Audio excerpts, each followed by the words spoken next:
राधे राधे। एक बार फिर से स्वागत है आपका हमारे चैनल पर। आज हम बात करेंगे विजया एकादशी की कथा सुनाएंगे आप सभी को, और पूरी कथा सुने, वीडियो को स्किप ना करें। शुरू करते हैं। एक बार धर्मराज युधिष्ठिर बोले, हे जनार्दन, फाल्गुन मास के कृष्ण पक्ष की एकादशी का क्या नाम है तथा उसकी विधि क्या है, कृपा करके आप मुझे बताएं। तो भगवान श्री कृष्ण बोले, हे राजन, फाल्गुन मास के कृष्ण पक्ष की एकादशी का नाम विजया एकादशी है। इस व्रत के प्रभाव से मनुष्य को विजय प्राप्त होती है। ये सब व्रतों से उत्तम व्रत है। इस विजया एकादशी के महात्म्य के श्रवण व पठन से समस्त पाप नाश हो जाते हैं। एक समय देवर्षि नारद जी ने जगत पिता ब्रह्मा जी से कहा, महाराज, आप मुझसे फाल्गुन मास के कृष्ण पक्ष की एकादशी का विधान कहिए। जी कहने लगे कि हे नारद, विजया एकादशी का व्रत पुराने तथा नए पापों को नाश करने वाला है। इस विजया एकादशी की विधि मैंने आज तक किसी को भी नहीं सुनाई। यह समस्त मनुष्यों को विजय प्रदान करती है। त्रेता युग में मर्यादा पुरुषोत्तम श्री रामचंद्र जी को जब 14 वर्ष का वनवास हो गया था, तब वे श्री लक्ष्मण तथा सीता सहित पंचवटी में निवास करने लगे। वहां पर दुष्ट रावण ने जब सीता जी का हरण किया, तब इस समाचार से श्री रामचंद्र जी तथा लक्ष्मण अत्यंत व्याकुल हुए और सीता जी की खोज में चल दिए।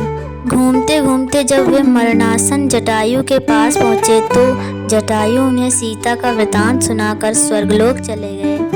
कुछ आगे जाकर उनकी सुग्रीव से मित्रता हुई और बाली का वध किया। हनुमान जी ने लंका में जाकर सीता जी का पता लगाया और उनसे श्री रामचंद्र जी और सुग्रीव की मित्रता का वर्णन किया।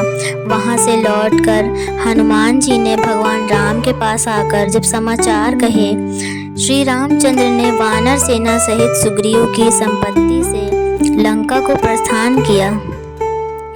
जब श्री रामचंद्र जी समुद्र से किनारे पहुँचे, तभी उन्होंने मगरमच्छ आदि से युक्त उस अगाध समुद्र को देखकर लक्ष्मण जी से कहा कि इस समुद्र को हम किस प्रकार से पार करेंगे। तो श्री लक्ष्मण जी ने कहा, हे पुराण पुरुषोत्तम, आप आदि पुरुष हैं, आप सब कुछ जानते हो। यहाँ से आधा योजन दूर पर कुमारी द्वीप में वकदालभ नाम के मुनि रहते हैं। उन्होंने अनेक ब्रह्म देखे हैं। आप उनके पास जाकर उसका उपाय पूछिए। लक्ष्मण जी के इस प्रकार के वचन सुनकर श्री रामचंद्र वकदालभ ऋषि के पास गए और उनको प्रणाम करके बैठ गए। ऋषि ने भी उनको मनुष्य रूप धारण किए हुए पुराण पुरुषोत्तम समझकर उनसे पूछा कि हे राम, आपका आना यहाँ कैसे हुआ। रामचंद्र जी कहने लगे कि हे ऋषि, मैं अपनी सेना सहित यहाँ आया हूँ और राक्षसों को जीतने के लिए लंका जा रहा हूँ। आप कृपा करके समुद्र पार करने का कोई उपाय बतलाइए। मैं इसी कारण आपके पास आया हूँ। वकदालभ ऋषि बोले कि हे राम, फाल्गुन मास के कृष्ण पक्ष की एकादशी का उत्तम व्रत करने से निश्चय ही आपकी विजय होगी। आप ही समुद्र भी अवश्य पार कर लेंगे। इस व्रत की यह विधि, दशमी के दिन स्वर्ण, चांदी, तांबा या मिट्टी का एक घड़ा बनाएं। उस घड़े को जल से भरकर तथा 5 पल्लव रख वेदिका पर स्थापित करें। उस घड़े के नीचे संतजा और ऊपर जौ रखें। उस पर श्री नारायण भगवान की स्वर्ण की मूर्ति स्थापित करें। एकादशी के दिन स्नान आदि से निवृत्त होकर धूप, दीप, नैवेद्य, नारियल आदि से भगवान की पूजा करें। तत्पश्चात घोड़े के सामने बैठकर दिन व्यतीत करें और रात्रि को भी उसी प्रकार बैठे रहकर जागरण करें। द्वादशी के दिन नित्य नियम से निवृत्त होकर उस घोड़े को ब्राह्मण को दे दें। हे राम, यदि तुम भी इस व्रत को सेनापतियों सहित करोगे तो तुम्हारी विजय अवश्य होगी। श्री रामचंद्र जी ने ऋषि के कथानुसार इस व्रत को किया और उसके प्रभाव से दैत्यों पर विजय पाई।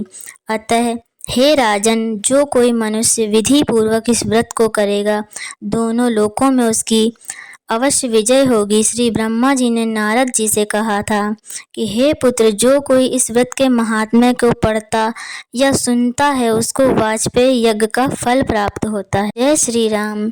धन्यवाद दोस्तों। आपको अगर ये कथा अच्छी लगी हो तो वीडियो को लाइक करें और ऐसी ही वीडियो पाने के लिए हमारे चैनल को सब्सक्राइब कर लें और ये वीडियो शेयर करें लोगों को। और विजया एकादशी की विधि भी हमारे चैनल पे आपको मिल जाएगी। धन्यवाद।